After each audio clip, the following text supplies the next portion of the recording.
por tanto no puede ni reconocer ni hacer caso omiso del pecado. Sin embargo, el perdón no significa que Dios ignore el pecado. El perdón del pecado significa que Dios ha resuelto el problema del pecado para poderlo relacionarse con usted y conmigo. Por tanto, cuando hablamos de que Dios es santo, quiere decir que Él es moralmente puro y que no hay nada en Él que no sea puro hasta donde somos capaces de entenderlo. Por ejemplo, como dice en 1 de Juan capítulo 1, el versículo 5, no hay ninguna tinieblas en Él. Y bien, cada uno de nosotros vino a este mundo con una naturaleza pecaminosa a los brazos de Dios, pero nuestra conversión en Dios fue una forma de transformación de poco a poco y de manera gradual. Usted no viene a ser creyente, sino que mediante de un acto de su fe en la muerte del Señor Jesucristo, por la gracia de Dios y por un acto divino. Él perdona nuestros pecados.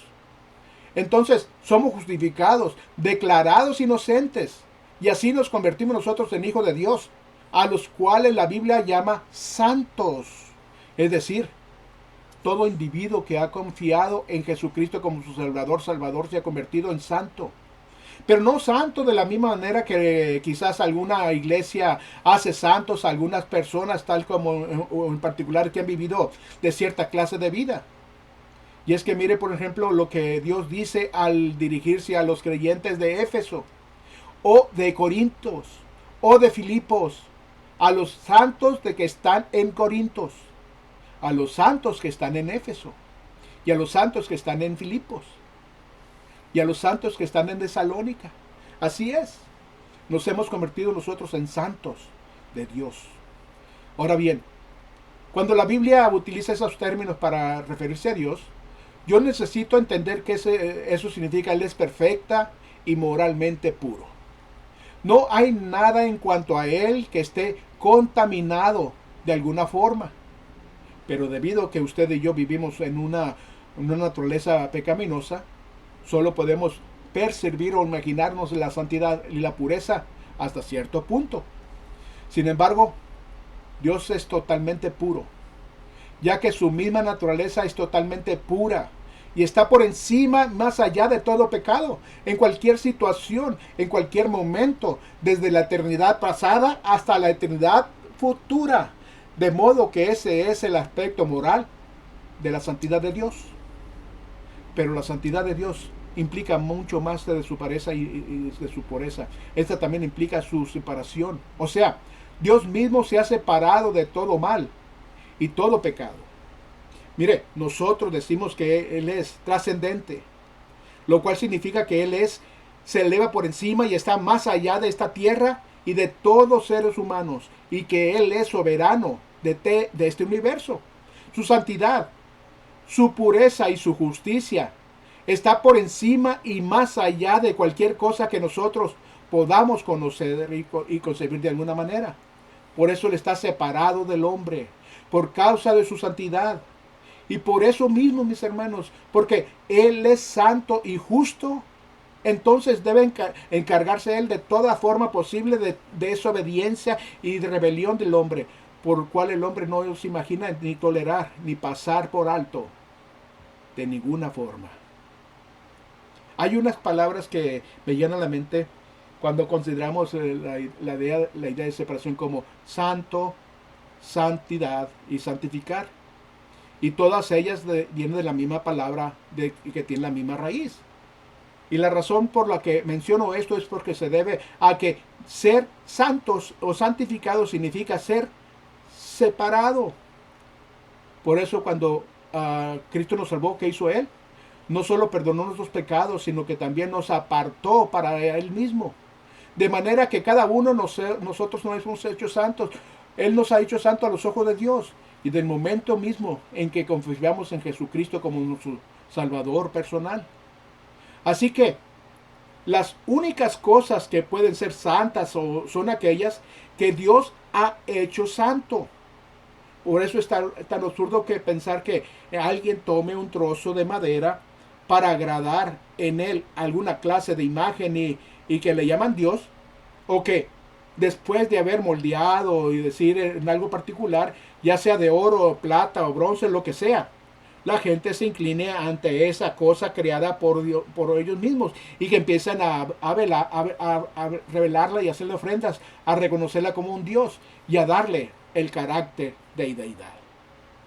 Sin embargo, el hombre no puede dar un carácter de deidad a nada. Tampoco puede ser que algo sea santo.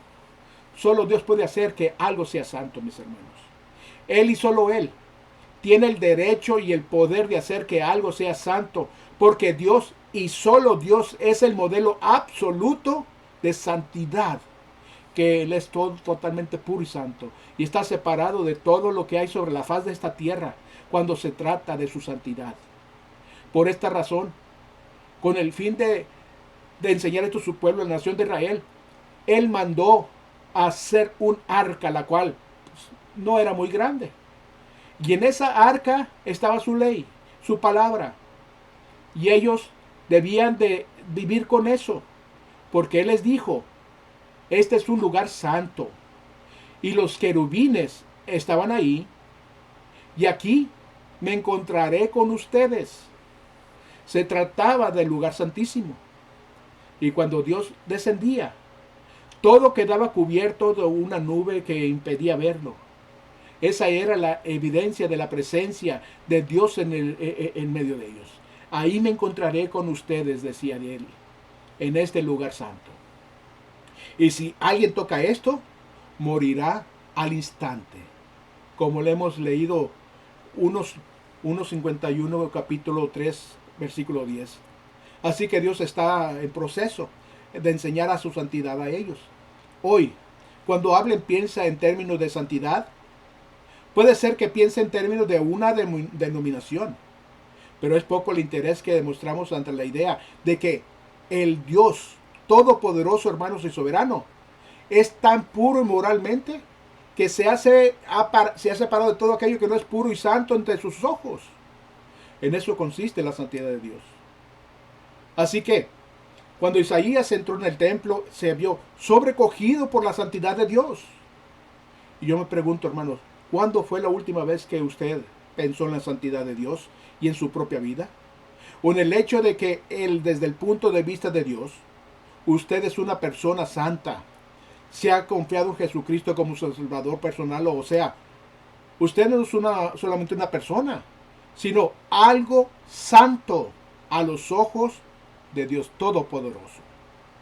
Y es que Él dice que estos cuerpos nuestros son santos, hermanos, porque Dios mora en ellos.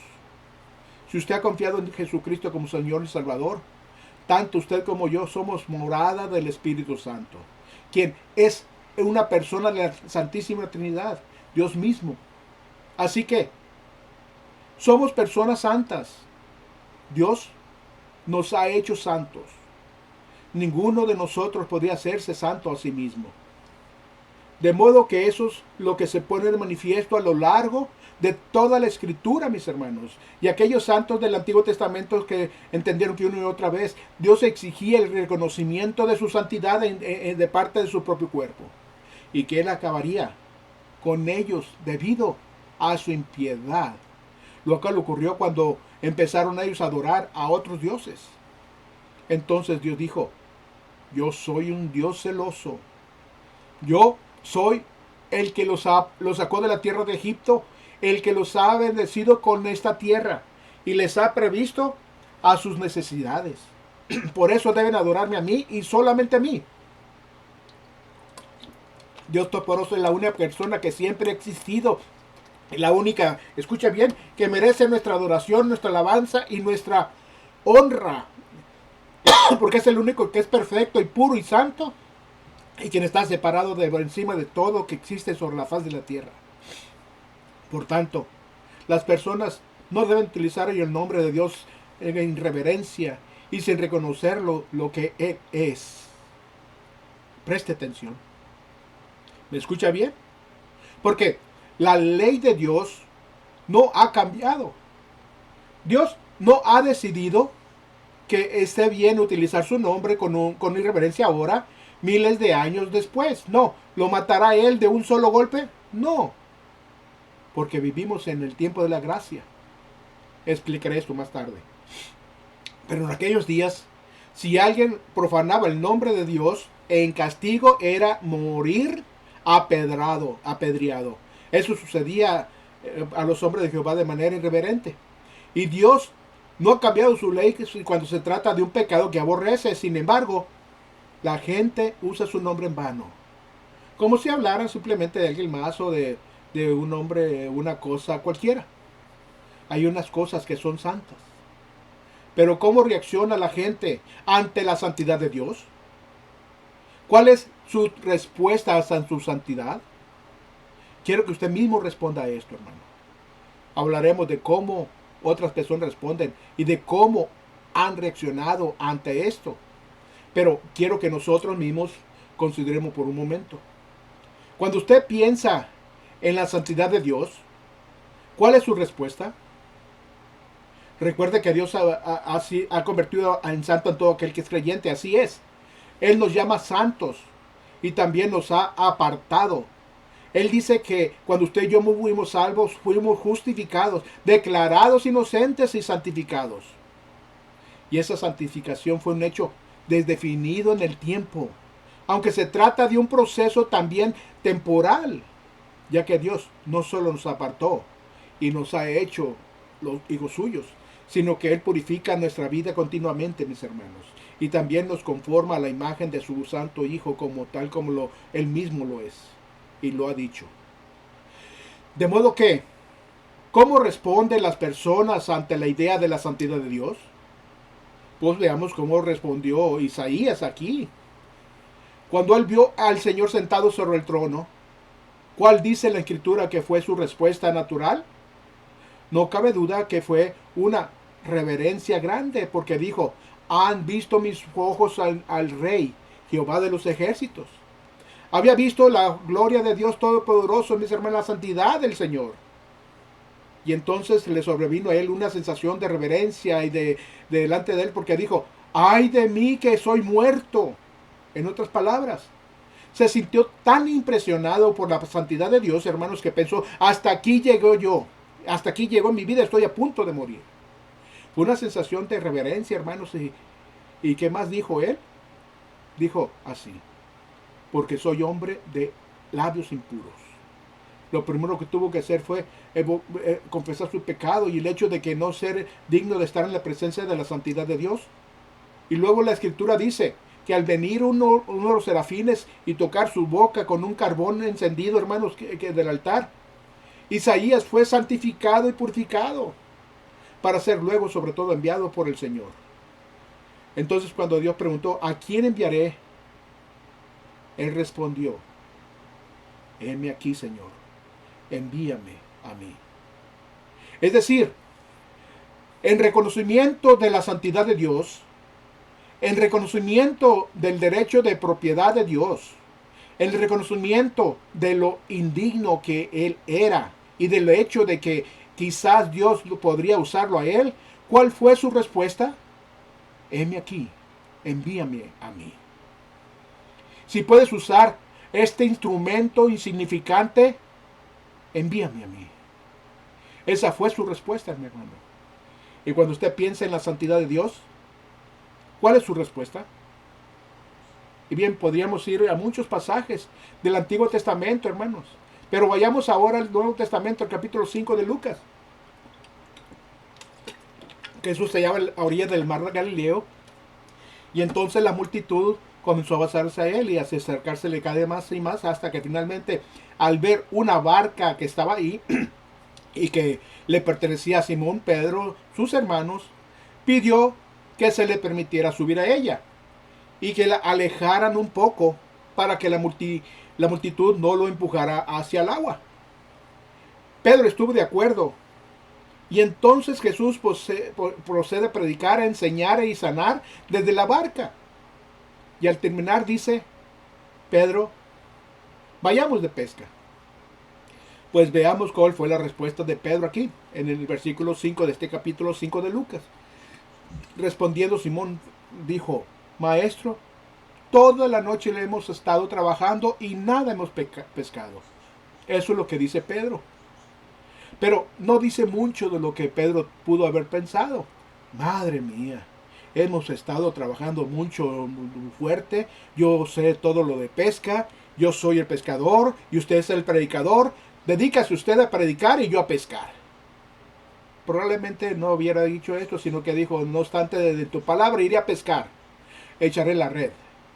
Y así, al llegar a cierto lugar, echaron la red. ¿Y qué sucedió? Pues la Biblia dice que la red estaba tan llena